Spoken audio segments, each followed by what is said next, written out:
নমস্কার, আমি শম্পা আচার পরিবারে তোমাদের সবাইকে স্বাগতম। কেমন আছো তোমরা? নিশ্চয়ই অনেকটা ভালো, তাই তো? দিনটা ছিল 14ই ফেব্রুয়ারি, ভালোবাসা দিবস। তোমাদের দাদাভাই বলল চলো তোমাদের নিয়ে কোথাও ঘুরে আসি, একবেলা তোমাদের সময় দিই। যাই হোক, যখন দেবেই চলো না মন্দিরে ঘুরে আসি। বলল ঠিক আছে, তাহলে তাই যাওয়া যাক। গেলাম তো মন্দিরে। মন্দিরটা ছিল জঙ্গলের ভিতর, রাম লক্ষ্মণের রাম মন্দির আর কি। যাই হোক, সেখানে যেতে যেতে দেখো কতগুলো হরিণ জঙ্গলের পাড়ে দিয়ে ওরা ক্ষেত করেছিল, এখানে তুর গাছের চাষ করেছিল, সেখানে কচি কচি পাতা ছেড়েছে গাছ দিয়ে, সেই পাতা খেতে এসছিল।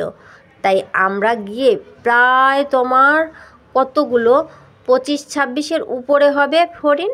তোমাদের দাদাভাই কাউন্ট করছিল, 25-26টাই করেছিল, আর সব জঙ্গলে ঢুকে গেছিলো। যাই হোক, তোমাদের দাদাভাইকে বললাম অনেক অনেক ধন্যবাদ, ভালোবাসা দিবসের দিন এত সুন্দর একটা পরিবেশ, মানে এত সুন্দর একটা বিকাল আমাদের উপহার দেওয়ার জন্য। যাই ঘুরে আসি। এখন লেবু খেতে আসলাম। দেখো কত লেবু পড়ে আছে, খুব খারাপ লাগছিল। এত সুন্দর, মানে লেবু গাছগুলো সব এক সাইজের, বড় বড় হয়ে গেছে।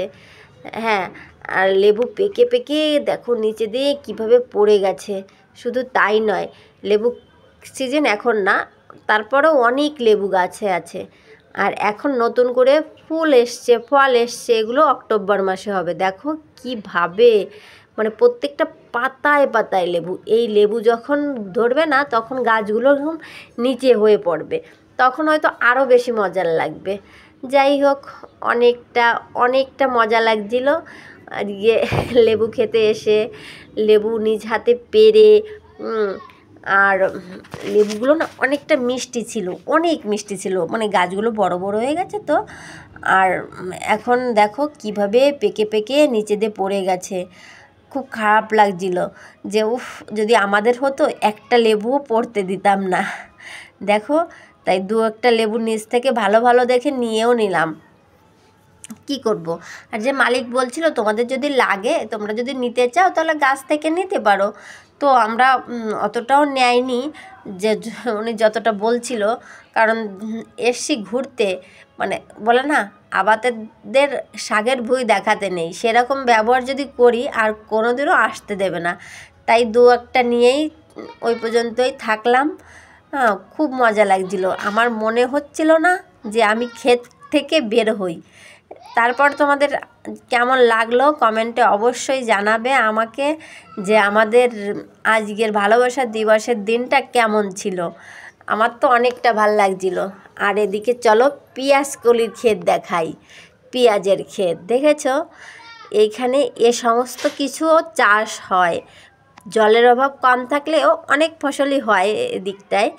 দেখো, অবশ্য দাদা আমাকে একদিন খাইয়েছিল, আমি পেঁয়াজকলি খেতে চেয়েছিলাম, কিন্তু এখানে মালিক আছে, একটা পেঁয়াজকলিও ছিঁড়তে দেবে না। অবশ্য আমরা চাইনি, কারণ এরা না, মানে পেঁয়াজের বীজটা অনেক দামে বিক্রি হয়, তা তো তোমরা সবাই জানো।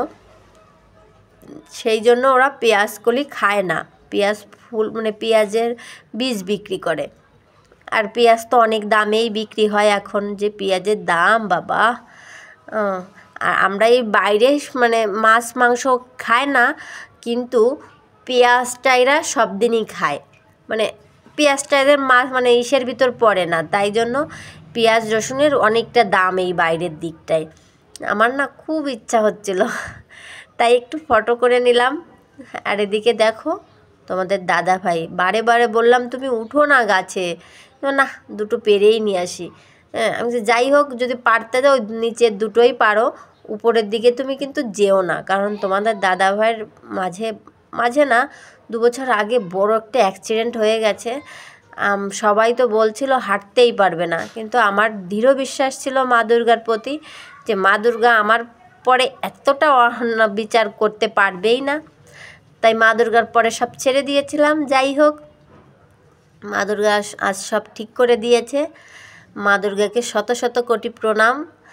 আর এদিকে দেখো, শুধু গাছে ওঠে না, এদিকে লাফিয়েও সে লোক লেবু পাড়ছে। আমিও কিছু ছিঁড়েছিলাম, সুদীপ্তাও ছিঁড়েছিল। যাই হোক, এখন যাব মন্দিরের উদ্দেশ্যে, মন্দিরে যাই ঘুরে আসি। এই ক্ষেতে আসলাম তার কারণ ক্ষেতের মালিক আর থাকবে না বেশিক্ষণ, তাই আগেই ক্ষেত থেকে ঘুরে যাচ্ছিলাম। আর এখন যাচ্ছি মন্দিরে। মন্দির দর্শন করে প্রণাম করে আমরা সুদীপ্তাকে একটু পার্কে দোলনায় দুলিয়ে আমরা বাড়ির পথে রওনা দিয়েছিলাম। দিনটা অনেক মজার ছিল। তোমাদের কেমন লাগলো অবশ্যই কমেন্টে জানাবে, আর তোমরা কে কীভাবে কাটিয়েছো সেটাও জানাবে। তাহলে আর কথা বাড়িয়ে কোনো লাভ নেই। ভালো থেকো তোমরা সবাই মিলে, সুস্থ থেকো, আর আমার চ্যানেলটিকে সাবস্ক্রাইব করে আমার সঙ্গে থেকো। টাটা। ঠিক আছে।